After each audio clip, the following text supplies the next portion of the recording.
La oscuridad de los monasterios. Los muros de los monasterios no siempre guardaban paz. En lo profundo de los claustros, en la oscuridad de las celdas, en los corredores apenas iluminados por velas titilantes, vivían hombres dedicados a Dios, pero también atormentados por aquello que no podían ver. Bienvenido. Esto no es una historia de santos perfectos, no es un santoral de virtudes, es otra cosa, una historia de fe asfixiada por el miedo, por lo inexplicable, por lo demoníaco. Hace mucho, en la Edad Media, la vida de un monje era sacrificio extremo.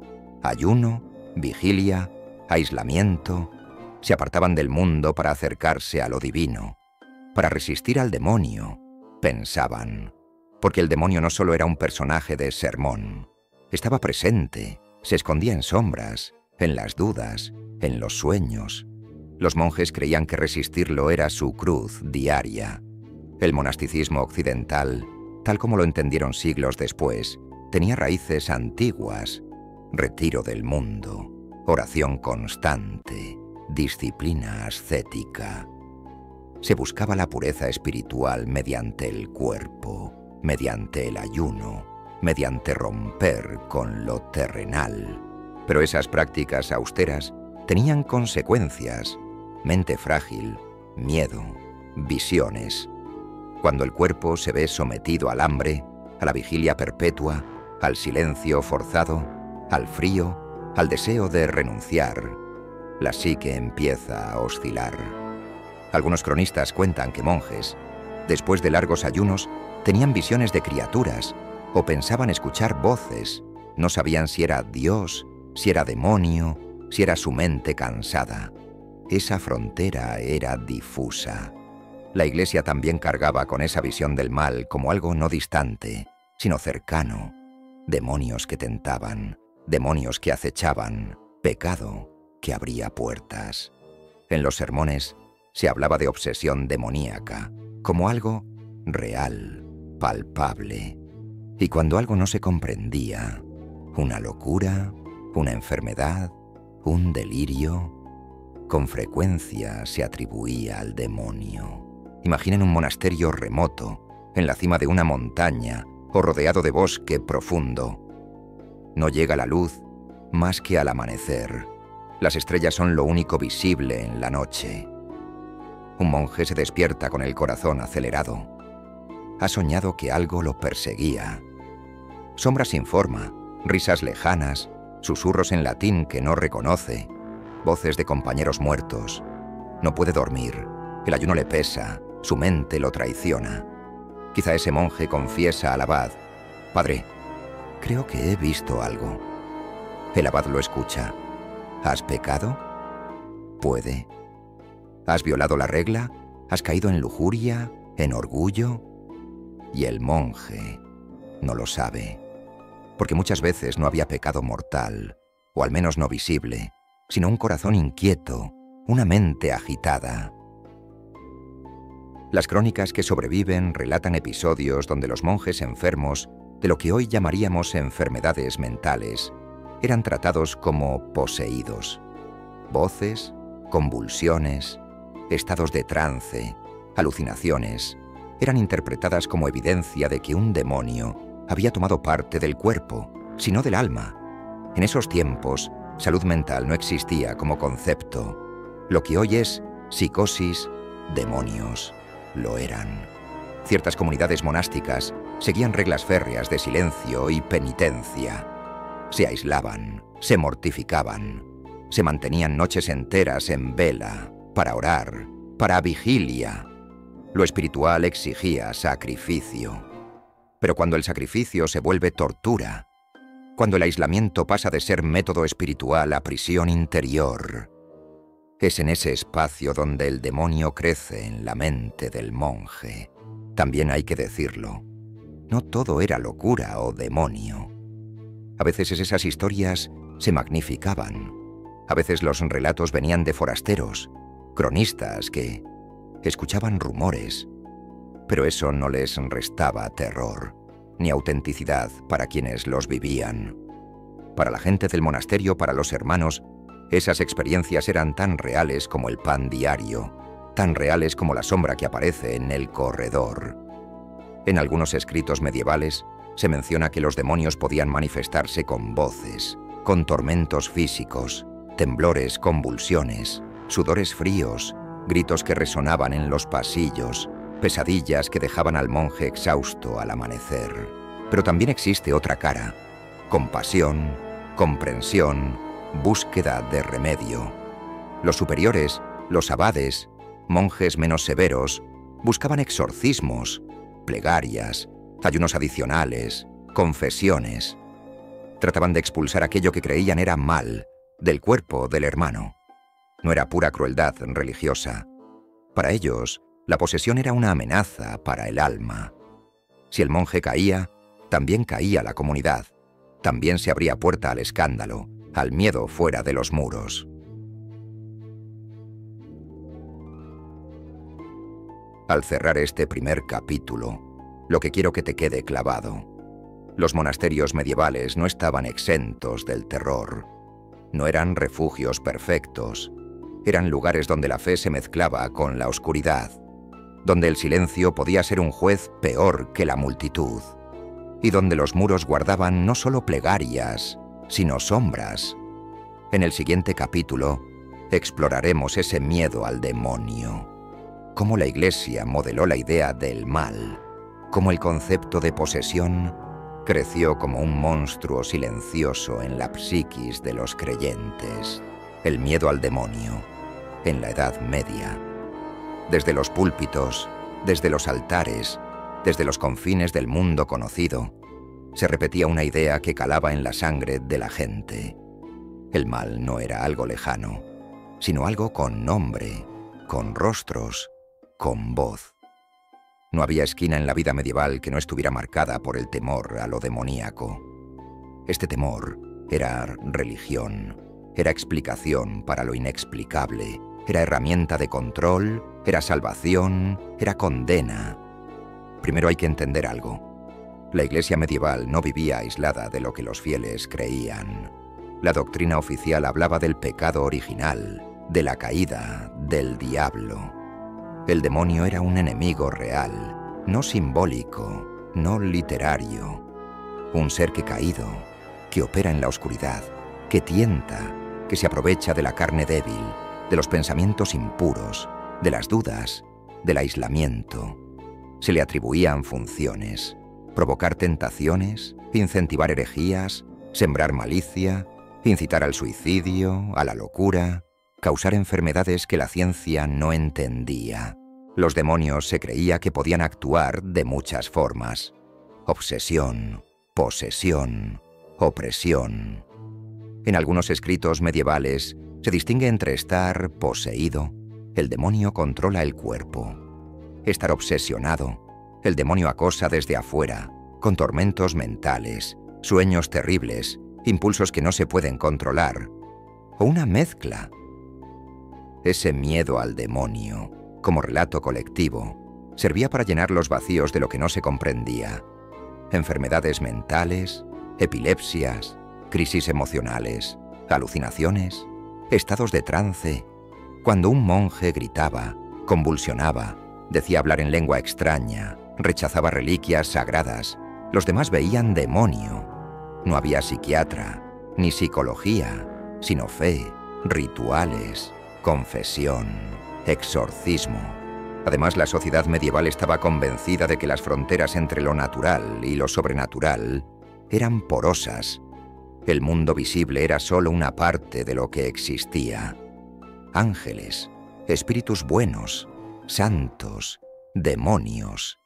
Todas esas entidades estaban presentes en los sueños, en las visiones, en los murmullos nocturnos. Personas enfermas se hacían peregrinaciones a tumbas de santos, buscaban reliquias, ruegos, penitencias para escapar de la presencia del mal intangible. La Iglesia adaptó rituales, liturgias, sermones para alimentar y también canalizar ese miedo. Predicadores hablaban del infierno, hablaban de la condena eterna, Advertían los 7 pecados capitales, mostraban imágenes horribles del juicio final, y los demonios eran personajes en esos sermones. Belcebú, Asmodeo, Leviatán, o demonios sin nombre, fuerzas. Se enseñaba que ciertos pecados, orgullo, lujuria, avaricia, envidia, abrían puertas al mal, hacían que el individuo fuera vulnerable. Entre los monjes, ese miedo tenía doble filo. Por un lado, se veían como guardianes contra el mal, como defensores de la fe. Su regla de vida era una forma de armadura espiritual. Oración diaria, lectura de escrituras, penitencias. Pero esa armadura era pesada, y cuando fallaba, cuando la carne dolía, cuando el silencio era insoportable, cuando la separación del mundo llevaba al aislamiento extremo, el miedo se volvía interno, personal. Algunos monjes creían que Dios les exigía pureza absoluta. Algunos otros pensaban que cualquier debilidad, cualquier duda, era semilla para que el demonio entrara. Una figura interesante es la del demonio no solo como entidad que posee, sino también como acusador. En la teología medieval, el diablo también era aquel que acusa ante Dios, que recuerda los pecados, que susurra: ¿mereces misericordia? ¿Eres digno? Esa voz interior, mezclada con remordimientos, con penitencias mal hechas, con separación, podía confundir a un monje. ¿Estoy poseído? ¿Soy pecador más allá de la redención? Muchas veces la culpa era más terrorífica que la sombra. Otro punto, la diferencia entre demonio exterior y demonio interior. El demonio exterior es tentación, acoso, ataques visibles, sueños, visiones. El interior es la duda, la culpa, el remordimiento, el deseo, lujuria, orgullo, envidia. En la teología, ambas podían combinarse. Un hermano podía caer en orgullo, sentirse elegido y pensar que eso lo aislaba de Dios, y entonces creer que algo oscuro lo tenía. Esa creencia se reforzaba por penitencias severas, por reglas muy estrictas, por la vigilancia de los superiores, por aislamiento nocturno, por confesiones. Porque para los monjes, confesarse, someterse, era tanto cura como riesgo. Riesgo de que su confesión fuera usada para acusarlo de herejía o de posesión. Con todo ese trasfondo, el demonio no era solo metáfora, era amenaza viva, y ese miedo guiaba comportamiento, obediencia, silencio, temor a hablar, esperanza de que cada ritual, cada plegaria, fuese barrera. En muchos monasterios se creía que un hermano poseído podía traer contagio espiritual, corrupción del espíritu, falsa doctrina, blasfemia, escándalo. Ante eso el abad, el obispo, la comunidad reaccionaba. Cerco espiritual, exorcismo, vigilancia, oración, incluso tortura espiritual. Casi todos los textos de la época que hablan de demonios y posesión lo hacen con una mezcla de fe, horror y necesidad. Fe de que hay salvación, horror de lo que no se ve, necesidad de explicarlo todo, de controlarlo, de nombrarlo. Porque llamar al demonio por su nombre, creer que existe, era la única forma de sentirse seguro. Al final, el miedo al demonio fue uno de los motores poderosos de la Edad Media, no solo como enseñanza en sermón, sino como algo vivido, compartido, pasado de hermano a hermano, de abad a novicio, en celdas oscuras, en misas nocturnas, en confesiones temblorosas. Fue miedo religioso, sí, pero también psicológico, social, simbólico. Fue parte de la psique de la época. En los próximos capítulos exploraremos ejemplos, momentos concretos en monasterios donde ese miedo explotó en crónicas, donde se documentó posesión o exorcismo, y cómo esas experiencias cambiaron la vida de quienes vivían tras los muros de piedra, el silencio del claustro y las voces prohibidas. El monasterio medieval era un mundo aparte. Dentro de sus muros, la vida estaba marcada por el silencio. Horas de oración, de estudio, de trabajo y de nuevo, silencio. Se decía que ese silencio acercaba al monje a Dios, pero también lo dejaba solo frente a sus pensamientos. Y ahí, en esa soledad, era cuando las voces aparecían. Los claustros eran espacios cerrados, muros altos, corredores de piedra, celdas pequeñas con apenas una ventana. Durante el día, el murmullo de rezos colectivos. Durante la noche, nada. Solo el crujir de la madera, el viento que golpea en las rendijas, el chisporroteo de una vela a punto de apagarse. Y en esa nada, algunos monjes aseguraban escuchar cosas que no deberían escuchar. Crónicas hablan de hermanos que, después de largas vigilias, afirmaban oír voces susurrando sus nombres. A veces eran voces dulces, como promesas de consuelo. Otras eran carcajadas lejanas, ruidos de pasos en corredores vacíos, palabras en lenguas desconocidas. Para los monjes, no había duda. Eran voces prohibidas, tentaciones demoníacas. Lo curioso es que el silencio forzado, el aislamiento y la falta de sueño producen efectos muy parecidos a lo que hoy llamaríamos alucinaciones auditivas. El cerebro, cansado, hambriento, en estado de privación sensorial, crea sonidos que no existen. Pero un monje medieval no lo interpretaba como ciencia. Para él era el diablo probando su fe. Algunos testimonios, escritos por cronistas, describen casos donde varios monjes escuchaban lo mismo. En un convento francés del siglo XIV se hablaba de voces que recitaban salmos al revés. En otro, de Italia, se decía que por las noches se escuchaban coros falsos que imitaban el canto gregoriano, pero con palabras obscenas. Eran, decían, coros demoníacos que buscaban profanar lo sagrado. La mente del monje no era libre. Cada pensamiento, cada impulso, podía ser sospechoso. Se les enseñaba que incluso dudar, incluso sentir cansancio, era ya una puerta abierta al enemigo. Entonces, cuando una voz interior decía «no sigas orando» o «duerme ya», el monje lo interpretaba como una trampa, y mientras más trataba de resistirla, más fuerte la sentía. No era solo cuestión individual. El miedo a esas voces se compartía.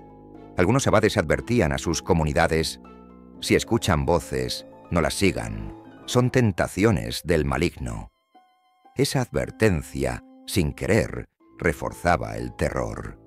Cada sonido en la noche podía ser el demonio.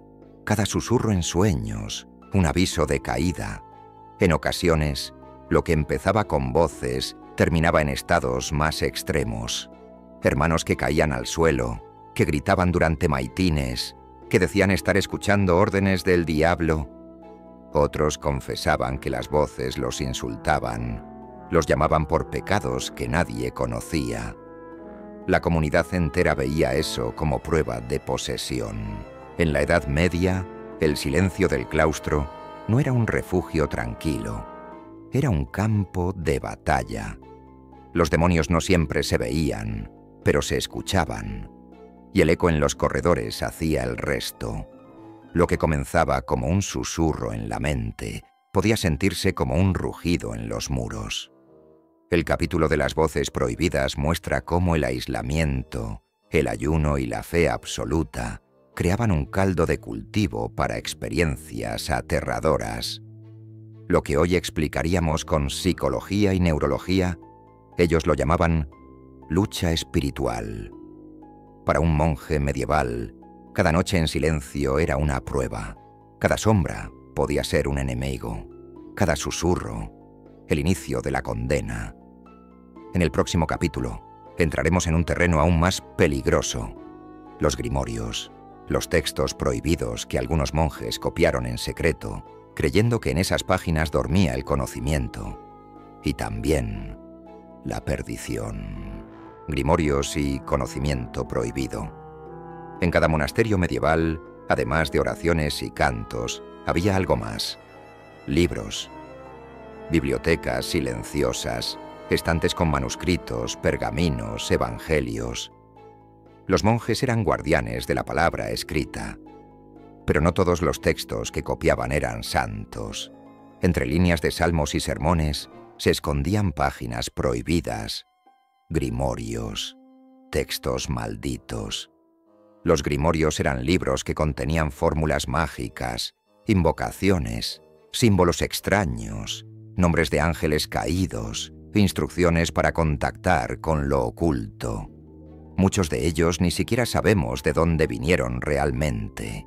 Algunos tenían raíces en tradiciones judías, otros en rituales árabes, otros en supersticiones paganas. Pero en la Edad Media se decía que si un monje se atrevía a copiarlos, estaba abriendo una puerta al infierno. El problema era que el mismo oficio de escribir podía convertirse en tentación. Pasar horas copiando manuscritos hacía que cualquier fragmento extraño llamara la atención.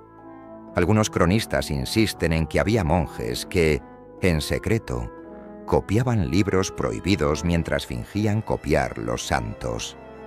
Así, nacieron leyendas como la del Codex Gigas, también conocido como la Biblia del Diablo, un gigantesco manuscrito del siglo XIII en el que, según la tradición, un monje condenado a morir prometió escribir en una sola noche una obra que contuviera todo el saber humano.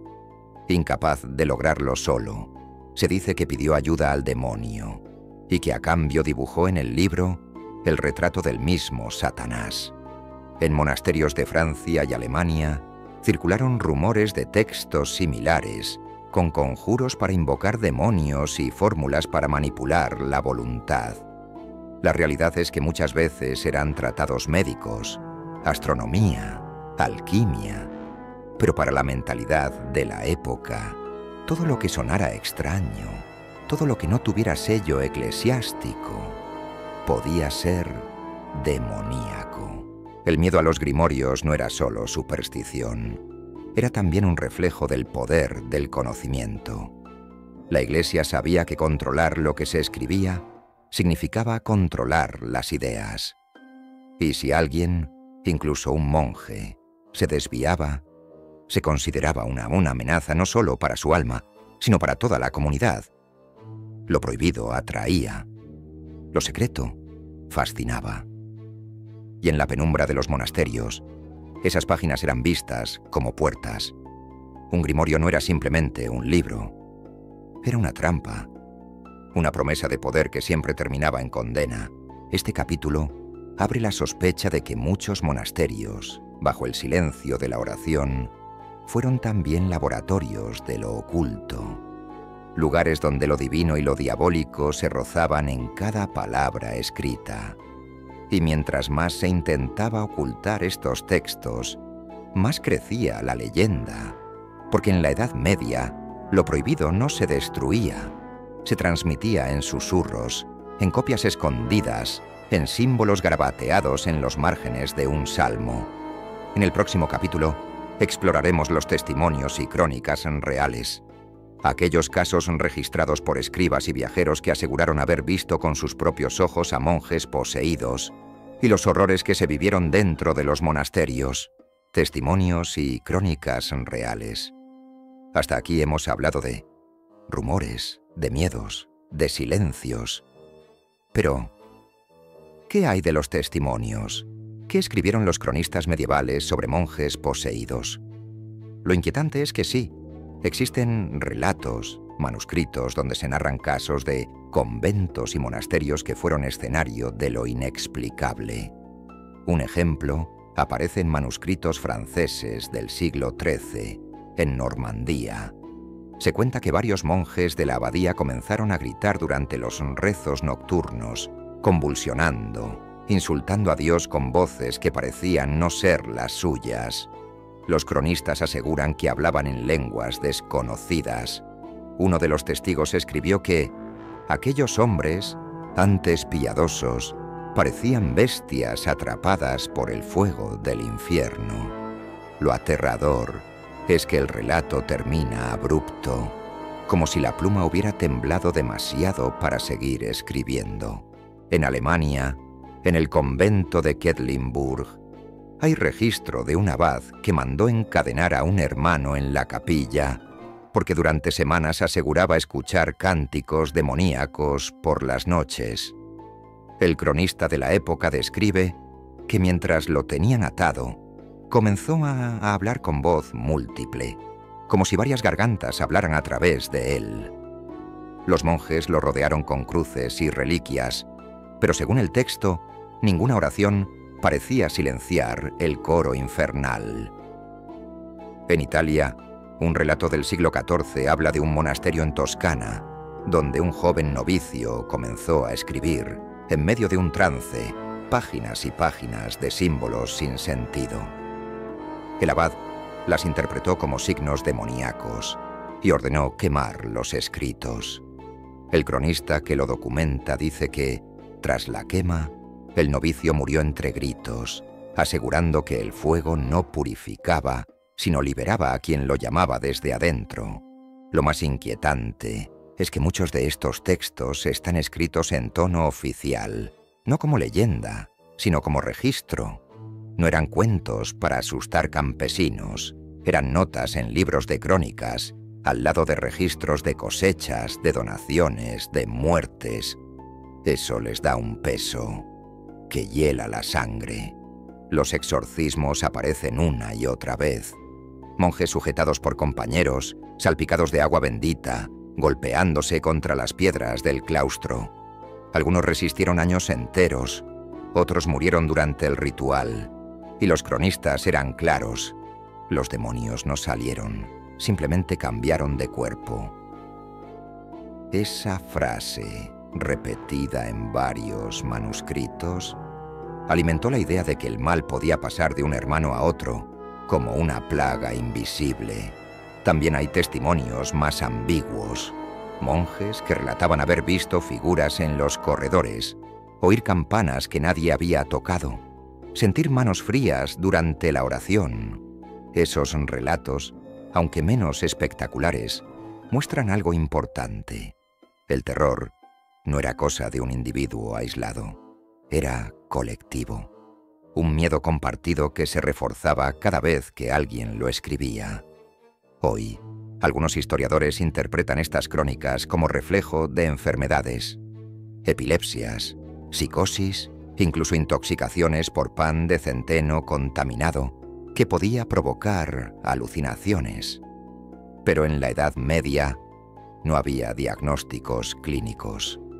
Había demonios, había ángeles caídos, había posesión. Y lo más aterrador es esto: los cronistas lo creían. Lo escribieron porque, para ellos, no había duda de que lo que veían era real. Y esos testimonios sobreviven hasta hoy, como un eco oscuro que nos recuerda que, en aquellos muros, la fe y el miedo no se podían separar.